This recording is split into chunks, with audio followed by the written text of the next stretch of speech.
Hi, friends. I have Tonya here, and we are going to do a live coaching on Tanya's time management and productivity challenges, and hopefully come up with some stuff here at the end that's going to help her to be more successful in her business. So, Tanya, I want to say thank you so much for taking your time and being vulnerable and being willing to be coached live. So, thank you.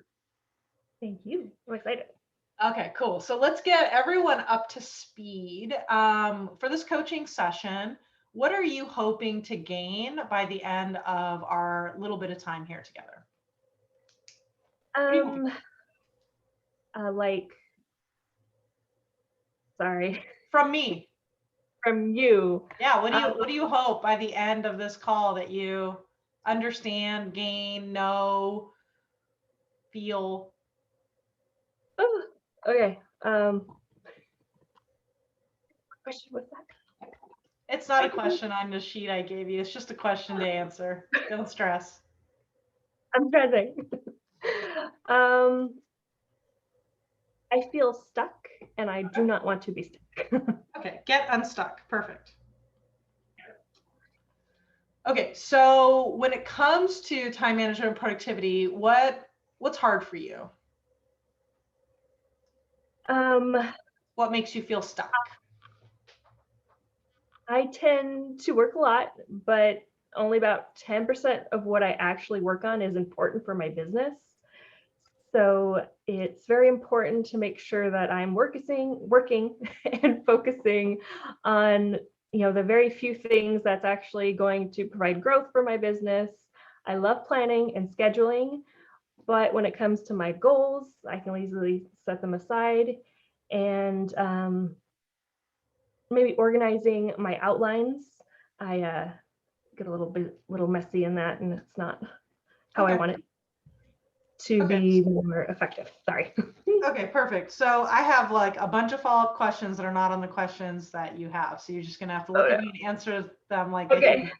All right. Okay. Um, what do you think are the few things that you need to focus on? One of them is networking. I am definitely struggling with networking. There's tons of information out there on what you should be doing for networking, how you should approach it, but I haven't found one that I'm like, okay, this is what I'm doing every day. Um, this is what I should be doing, or something that makes me want to go out there and reach out to more people. Gotcha. Okay. What are the things that you are doing? So if 10% of your work is what? Um, I love planning. My schedule looks great. Actually, doing the task, that's probably part of the outlining, is making sure it's easy enough for me to be look at it and be like, okay, this is what I'm doing, get it done. It's more of a, this is what I should be doing. Here's the 20 other things that I could possibly be doing, but don't do because Yeah. there's just too many. So what's the 90% though? Right? So Um, you say 10% is actually important.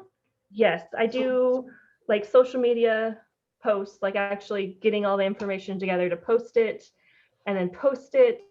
I tend to set it up for, like, in a group setting, it's just set up and it's there, and I don't always go in and actually connect with the people commenting on the posts. Um, my uh, what is it? uh, loss in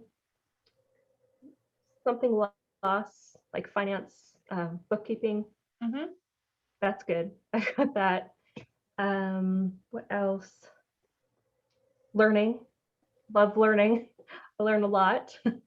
um, I listen to podcasts, participate in trainings,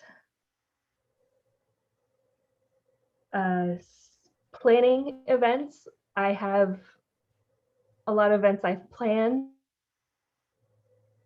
But don't actually do. Oh shoot, a little bit of frozen But then when there. it comes to actually reaching out to people to the event, I spent so much time planning. Oh, yeah. Okay, so let me make Going sure deep. that I heard everything because it froze for a sec. So you spent a lot of time planning the event, but not actually outreaching to make the event happen. Yes. Okay. Do you know why you don't outreach? Um,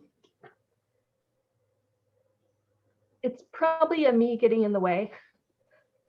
Me not feeling like they need this, or I've asked them before and they said no, or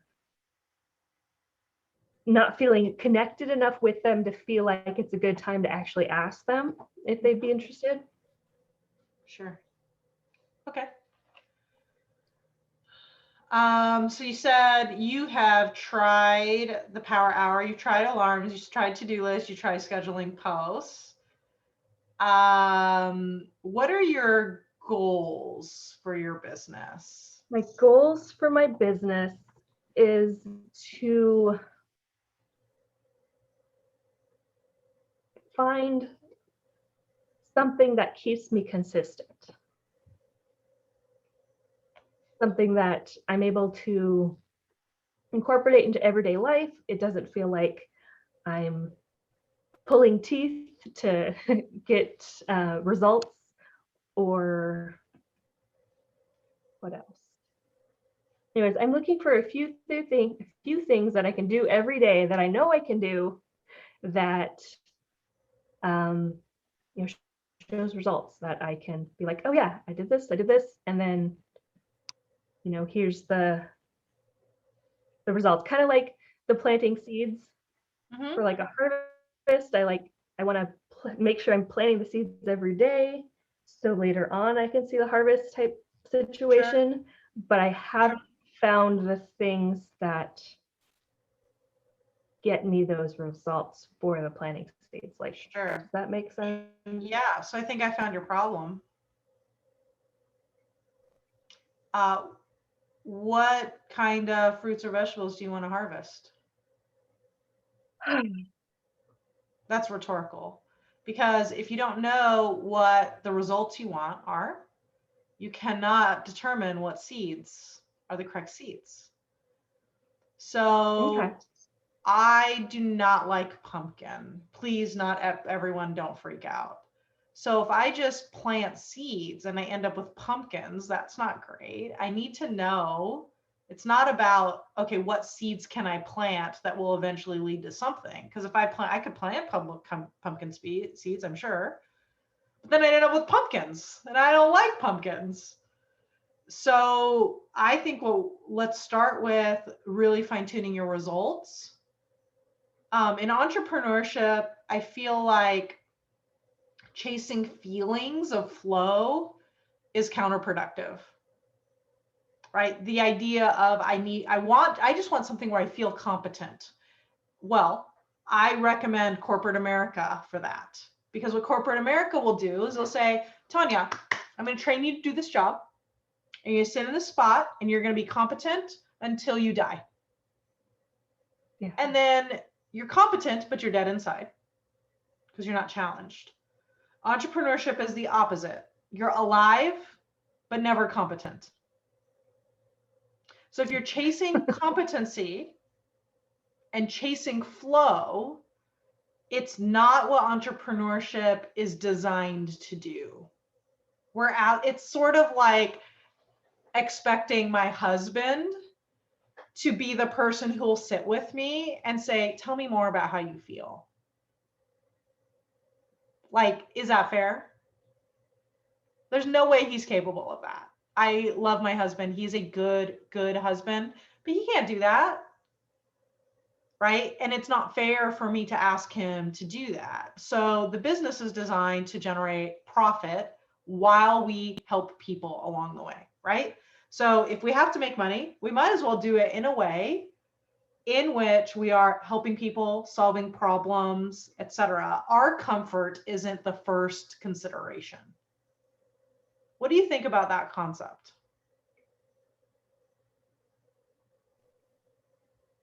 Um,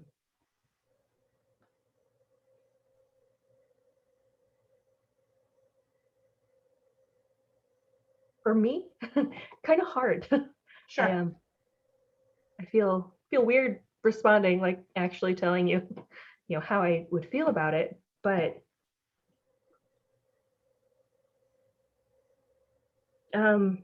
yeah, it seems It's hard to weird, me right? to re, you know, anyways, it is, Yeah, yeah, you'll need to very weird. process that, but the best move is to actually say, what results do we want? And then Mhm. we backwards it into the actions. So at least your actions link to a clear result. There's a clear path, right? As you Okay. start to get more proficient, what will happen is that your business will up level. And that's where you'll become like, oh, shoot, now I need a new thing, right? Mhm. You'll have to change your car, I guess, right? As you continue to improve. So let's talk a little bit of, instead of process goals, let's flip the goals a little bit. Okay. So your current goals are, I want something, a process in which it's consistent and I know I can do it. Let's go backwards and let's look at what are the results you want for your business. So do you Growth. have result goals? Um, as in like lead generation, Sure. launching goals? Yes, I do. Okay. So what are those? Um, they are currently lead generation for the month. I have it for 160. Okay. Launching goals are 8, and closing goals I have for 20.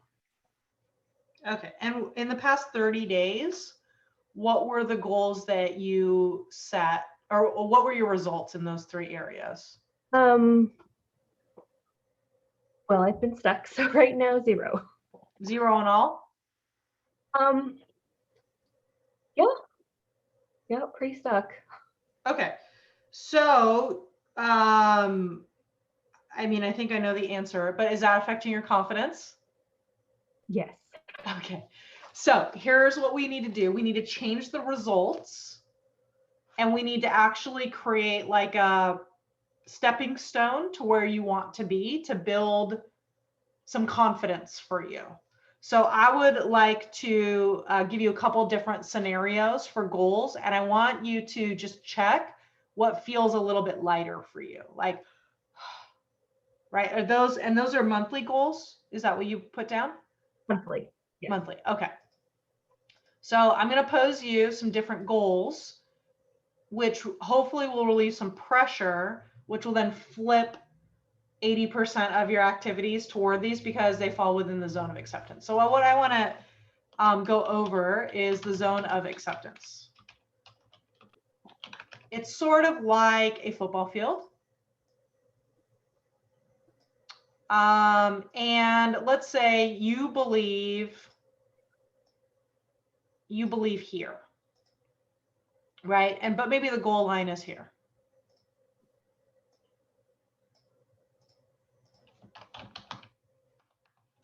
Right? 160 connections,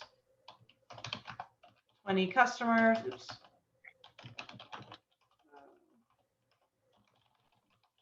Eight builders a month. Problem is, we have a zone of acceptance issue. So we can only accept this much. Okay. Does that sound right? So Yeah. anything outside of the zone of acceptance is going to, we're actually going to actively repel. Like, no, you can't do that. And we'll, instead of moving forward toward the zone of acceptance or towards this goal, we will actually, unfortunately, move backwards mentally and emotionally, right? So what we need to do is we need to set some results right here that are within the zone of acceptance. So have you ever watched a football game before? Yes. Okay. Was a cheerleader. Well, what? Was a cheerleader. Oh, this is great. Okay. So you used to cheer all the way down the field, don't stop. Okay. That's outside of the zone of acceptance. So the cheerleaders might be like, oh, go, we want you to go all the way on this one play. But the coaches don't design plays that way, do they?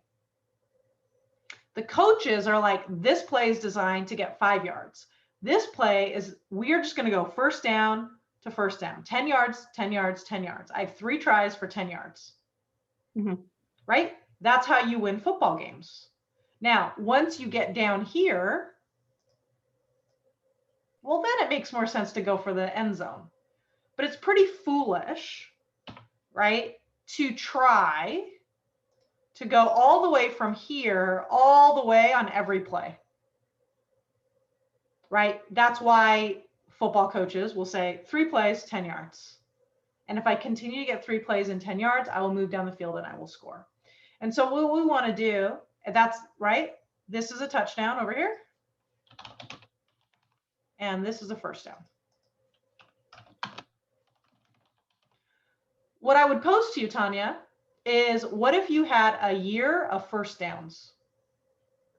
Where would you end up? A lot closer to my goal. You'd probably get some touchdowns. Yep. Right? So just the way the math works, if I were in football and I started on the 30-yard line and I got 7 first downs, I would end up with a touchdown. 50 plus 20, yeah, 7 first downs. You're good at math, I don't know. Yeah, and basically enough first downs will get you touchdowns. But if all we ever do is try to throw 60-yard passes to get a touchdown, well, we're going to have a really difficult time because that's just really not how success works.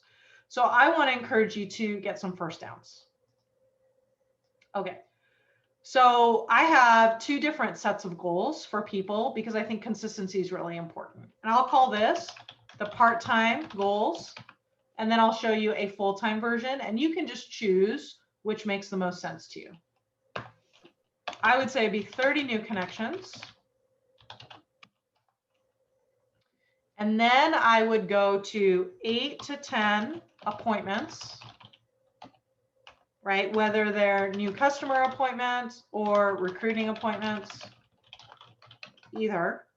And I would go for 5 new enrollments. 2 of these, actually, I'm going to do it this way. 8 to 10 new appointments for customers. And then 2 recruiting appointments for potential builders.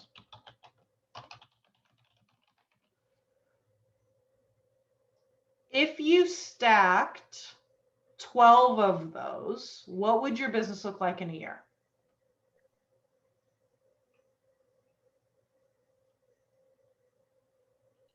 Definitely a lot of growth. Progress. Yep. Unstuck. Yes. Right? So if a football team is unstuck, we'd be like, let's just get a play where we get 4 yards. Let's just move instead of go backwards, right? Versus if you're stuck as a football team, it's not like, let's throw Hail Marys to get unstuck. Full-time goals, full-time type, right? We would just double.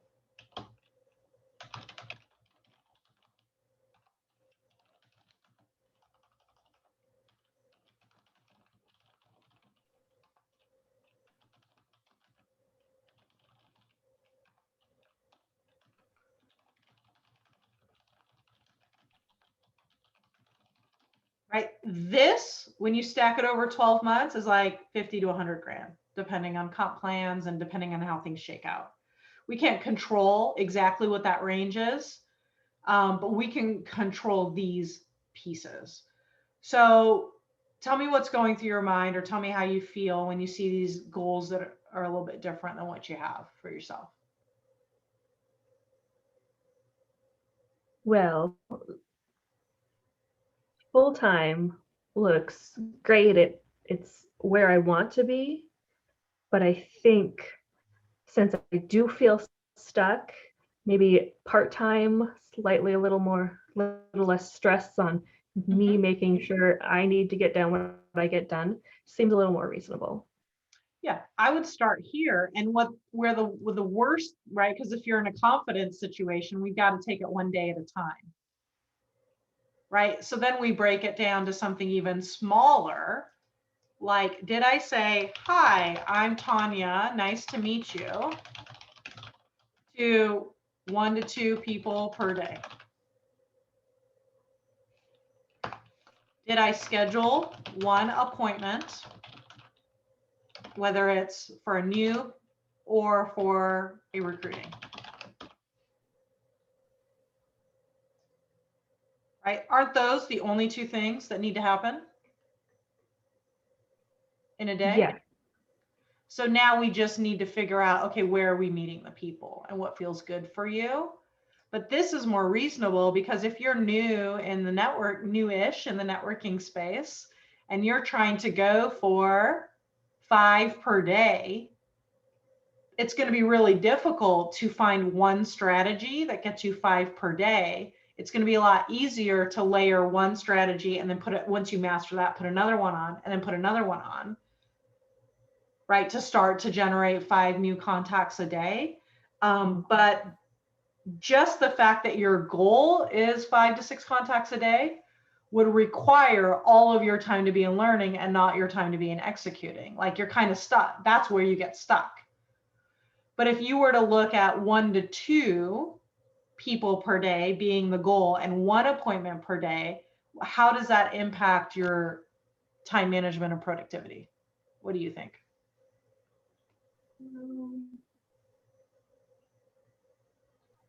It would be easier to achieve 1 to 2.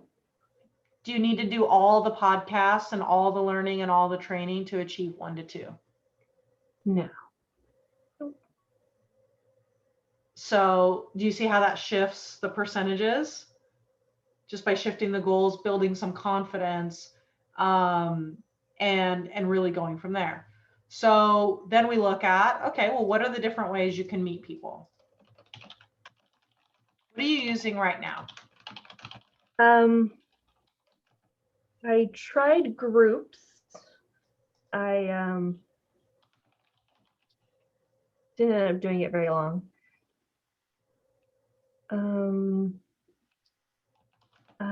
Hobby, started a new hobby, but that doesn't start till like next week. Okay. Let's see.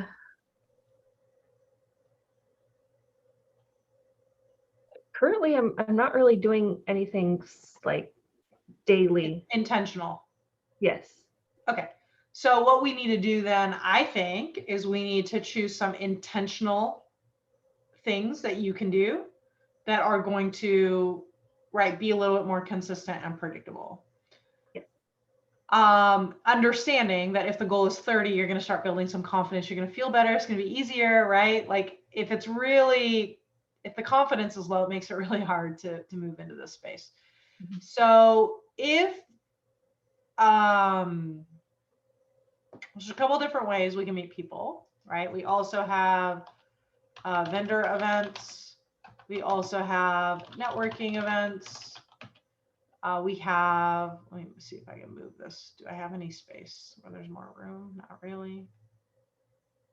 What about events, networking events, when you have children? Okay. So they're online. Are the kids home with you all day? For a little bit longer, yes. Okay. Till school starts. If you have children and you need to care for them, there's a few options. I think that I'm going to just tell you what I think. If you're going to work full time, right, and you're expecting that type of income, you have to be able to have childcare in some way, shape, or form. So this idea of moms earning full-time income in the nooks and crannies is, I think, really, really difficult. How old are your kids? 5, 16, and 14. Okay, so you're really talking about the 5-year-old? Yes. Okay, I'm hoping the 16 and 14-year-olds can handle themselves during the day. Most of the time. Okay. So some of it might be sorting, and I've told other people this, and I don't know your situation enough, but I've told other people this, like if you want your business work, you got to sort your family. Mm-hmm. This idea of doing it all is really unreasonable. And I do feel like that's another thing, like how my goals are easily put aside, because it's very easy to be like, oh, they need this, and then stop what I was doing and do what they need. Sure. And I think that that's pretty accurate for the 5-year-old. I'm going to challenge you on the other two. Okay. Right. And I'm not trying to get into a space, but I'm only staying in the space of business coaching, of how this affects business coaching. I am not by no means perfect, but I know that my income here is important for our family's livelihood. It matters, which means my children who are 8 and 11 need to make their own lunch. Right. And they need to honor my work hours as if I were in a corporate job, unless there's an emergency. So the other morning I was working and Haley had a complete meltdown because, we told them they needed to wear masks at karate. Again, we live in Southern California. And so there was a lot of feelings. So that wasn't like an SOS scenario in which I'm like, well, shoot, I guess I'm not going to record. I'll have to do that later. But working with our families to know those are isolated incidents as opposed to the norm is super, super helpful. And I think it takes about 6 weeks to calibrate your family. And so that's actually, if that's an issue for you, that's not what you mentioned, but if that's an issue for you, it will take you respecting yourself and your business 6 weeks for them to step in line. That's a terrible way to say it, but do you know what I mean? Yeah. Like any new schedule takes about 6 weeks for the family to adjust, whether that is your 14-year-old going to high school for the first time, that's a new schedule. It'll take 6 weeks for the family to adjust. Whether that is your 5-year-old starting kindergarten, that's going to take 6 weeks to adjust. Or if it's you implementing even a workout schedule, right? When Charlie started doing a Bible study once a week, it took 6 weeks for us to adjust. So anything is going to take 6 weeks to adjust. But what if the first time I threw a fit about having to do the dishes, Charlie was like, okay, I guess I'll stop going to my Bible study. Like that would not happen, right? So we're just like, well, yeah, bummer. It's going to take us a bit to adjust to this new change. And I would give yourself and your family 6 weeks. I would set your hours. And I would say, if you're 5, you need to ask the 14 and 16-year-old. And if someone's bleeding, come and get me. The honor that I'm assuming your husband is working if you're. Yes, he's in the military, so he's gone quite frequently. So I tend to plan any schedule as if it sounds horrible, as if he's not there. Okay, fair. But sort of the same thing, like he's earning full-time income, and so he is therefore unavailable for emergencies. Right? And so when your kids are very small, 2, 3, 5, that is a completely different scenario. So I would actually chat with your family, and things that help are like, here's what the money's for. If I can't work, here's what happens. How can we work together? Here are the hours I need, right? What are the things that I am not capable, I can't do because I'm working, but can you work? Right? Can the 5-year-old earn supplemental income for your family? No. So you're going to have to take that job, and they're going to have to take a different job that is at their capacity. That will often help.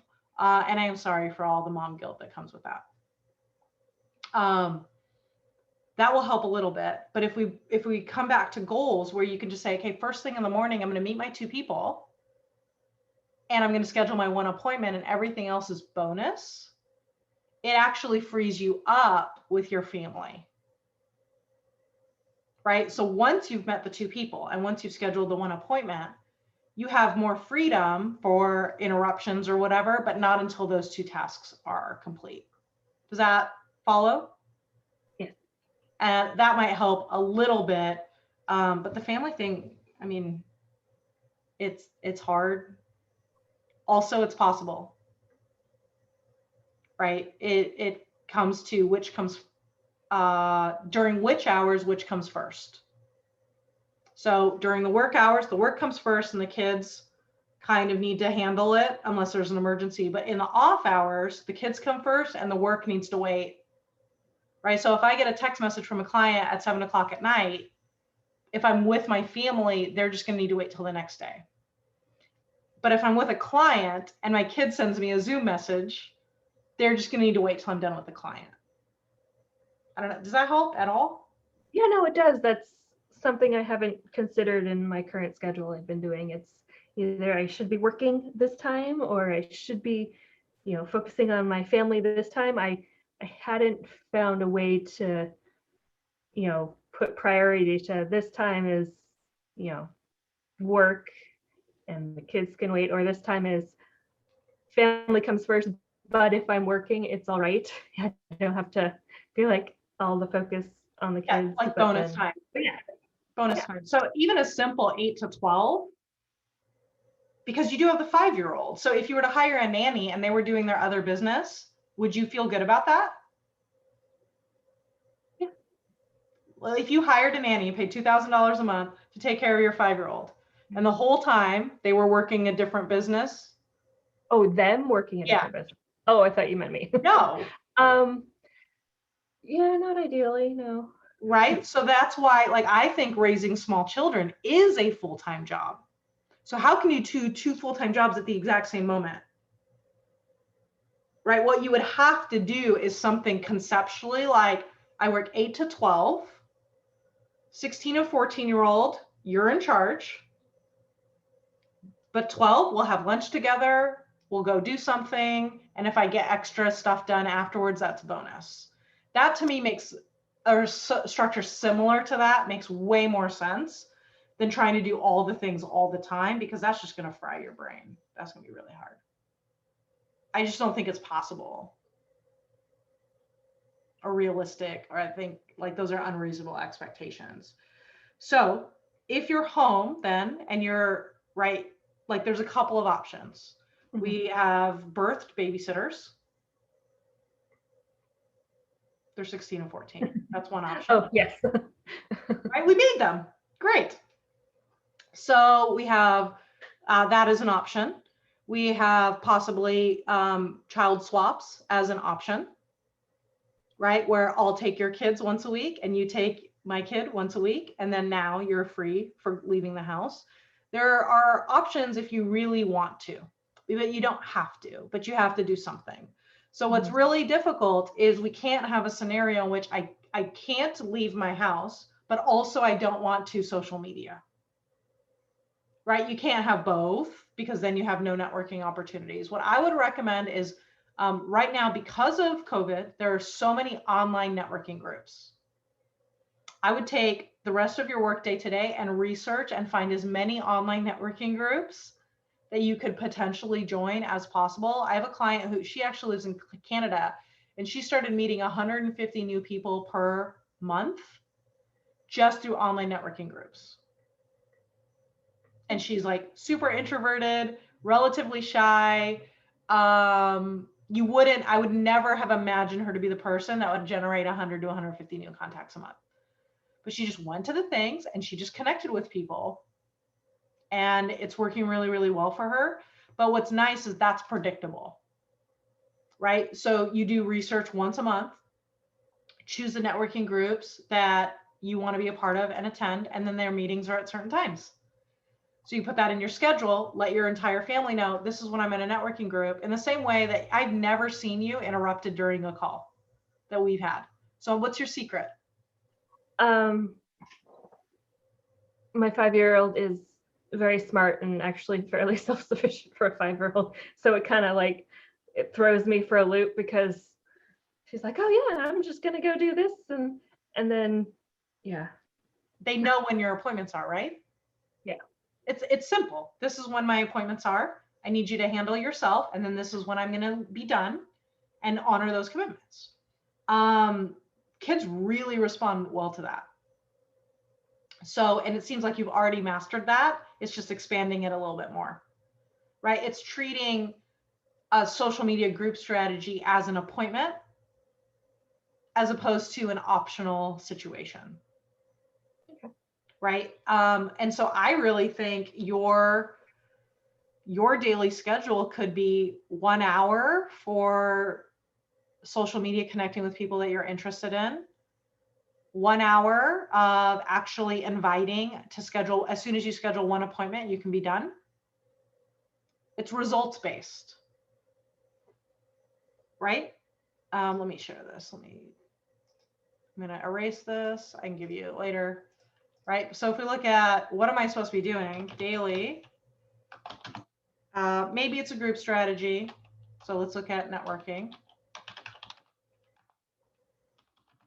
So maybe it's going back to the group strategy. I don't know. That's a different conversation, but I'll just, for the sake of this coaching, I'll just say that's what it is. I mean, it doesn't seem like you loved it all that much, but I'm just going to put it on here just for fun, for example's sake. Is that okay?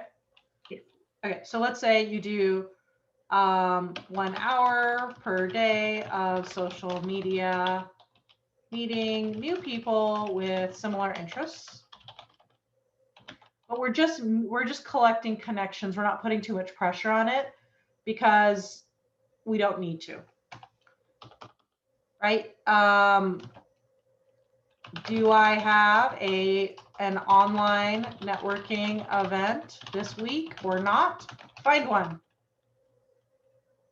right? Find things that you can be involved in. I would recommend joining 2 to 3 online networking groups so that you always have something.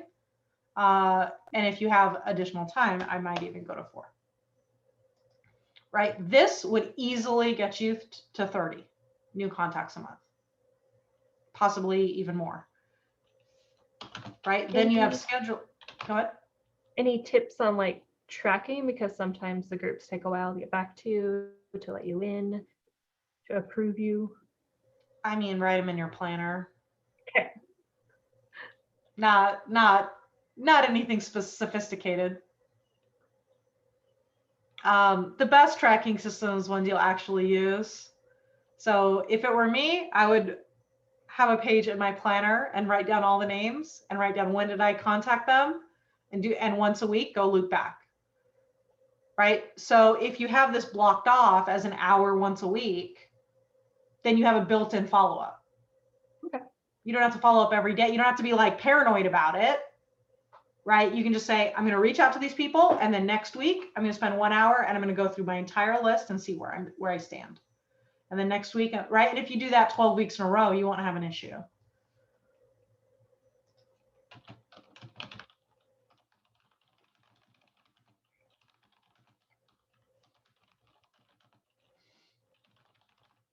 Right? Invite 5 to 7 people to something. If it's during an event time that you have, like if you said you planned events, I'd just do 1 a month. If it's not during event time, I'd have a one-on-one list, one-on-one invite list, and I'd keep an event list separately. And then so during the non-event times, I just work on that one list that you've made. And then just invite until you get one appointment, and then you can stop.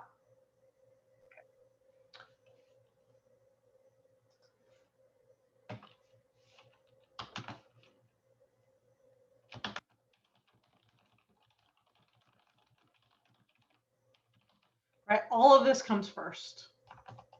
Then we have, after this is done, because these are things you already know how to do. It's so important that we start with all the things we know how to do instead of starting with the things we don't know how to do. And that's what happens. We get put professional development first because we're like, what I want to do is this is what I'm going to do first, but I don't know how to do it. So I need to go develop it. And then we end up with 5 or 6 different inputs. And now we're confused.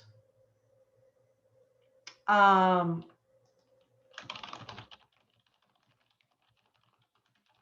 what you can implement, though.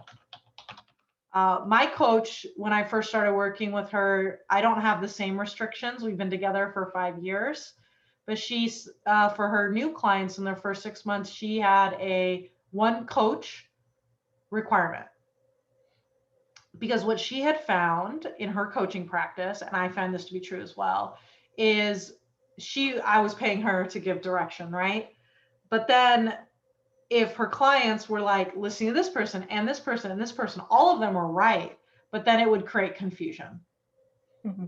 And so what she encouraged me to do, or expected me to do, or made me do, or whatever word you want to use, is saying, while you're with me for your first 6 months, shut everything else off and just do what I say so that you have time to execute.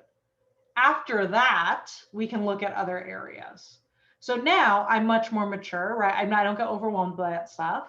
But if I don't know something, I can go and find it. And then I bring it back to her for blind spots. That might be helpful. In my I have a private coaching group where it's like 6 to 8 people. And I found that like half of my clients in one of the groups were starting to listen to everything ever. And then they weren't listening to me. And I was like, why are you paying me to know your personal situation, but over here listening to something else and not executing the tasks, right? And I don't think that's necessarily your challenge, but it might be something that is not helping you. Sometimes professional development helps you, and sometimes it hurts you.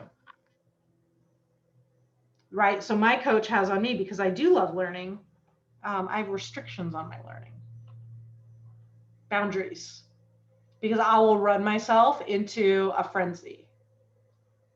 And so a good example is I bought 2 social media books before I went to go coach the social media mastermind. That would have been really good. But once the social media mastermind started, if I would have read the book, I would have questioned everything I did. And it would have actually decreased my confidence. So I'll read them later, before my next social media mastermind. The timing wasn't good for that professional development. So I want you to consider that, right? If you're in our masterminds, Mm-hmm. I'd focus on that and focus on this. And the rest of the time, if you are reaching your goals, you don't need more professional development to reach goals you're already reaching. What do you think about that? No, that's great, because there are, lots of podcasts and learning out there, and that might be, part of it too. I want to learn all the things so I can do all the things, but if I'm not getting more competent in what we're currently trying to learn and implement, it might be distracting. So here's the paradigm I use. What do I need to do? Okay, so whatever the task is. So in yours, it's meeting new people. Do I know how to do it? If yes, do it. If no, look for the answer. And when you find it, stop looking for something better. The great is the enemy of good enough. And in entrepreneurship, we want a lot of good enough. Imperfect action will beat perfect inaction every time. And then I think you can spend time with your kids. Other ones don't want to spend time with me. So. Well, sure, maybe the little, right? And once you start to trust, I think trusting ourselves is so important. Because what I sensed in your answers were like, I don't do what I'm supposed to do. I suck. And you didn't say it in so many words, but that is not healthy. That's not what we decided to run a business for. So let's start with some things you know how to do. Let's hit some goals, build some confidence. I give you 2 months tops, right? But then once you feel good about this, after this is done, you can do more. You can do professional development, but you can also do more. So if a social media, we'll use that as or we'll use online networking because that seems to be more attractive to you. So if I set a goal, a part-time goal at 2 to 4 events per month, right? And you set that up and you do that first, and then you do from professional development, and you're like, yeah, I have more time to work. You can always do more. Right? You can say, I feel like I'm in a good space with this and the follow-up that goes along with it. And I'm using those opportunities, right? I'm actually connecting with those people. I'm going to change my goal 4 to 6 or 6 to 8 versus right now starting with, I want to schedule 10 networking events. Right? Yeah. Outside of the zone of acceptance. Let's start with 2. Does 2 feel reasonable if you research for an hour? Yes. And that is hope. So that's all I got for you today. How does that feel? Great. Feel a lot better. What did you find that was helpful for you from our time today? What did you call it? The not the touchdowns, it's the smaller one. Zone of acceptance? Yes, that one. Cool. So what adjustments are you going to make in your time management and productivity? Concrete one. Starting with smaller tasks like the social media, networking, and what did you call? I forgot what you called it. Online networking? Yes. Great. How are you feeling on your stuckness scale? I feel ready to go. Okay, awesome. Do it. And just, I really want to encourage you to take it one day at a time with the actions, and you'll be fine. Because what you'll find very, very quickly, Tonya, is you start to exceed these goals. And that's what's really, really cool. And then you can raise them, and then, right, you can make some adjustments. So I just want to say thank you so much for being vulnerable. Thank you for fighting back on what was not helpful. I think that's important. And I'm glad that we found some stuff that is going to be helpful for you. Specifically having results that feel achievable and attainable, and then going from there. So thank you very, very much. So say bye to everyone. Bye.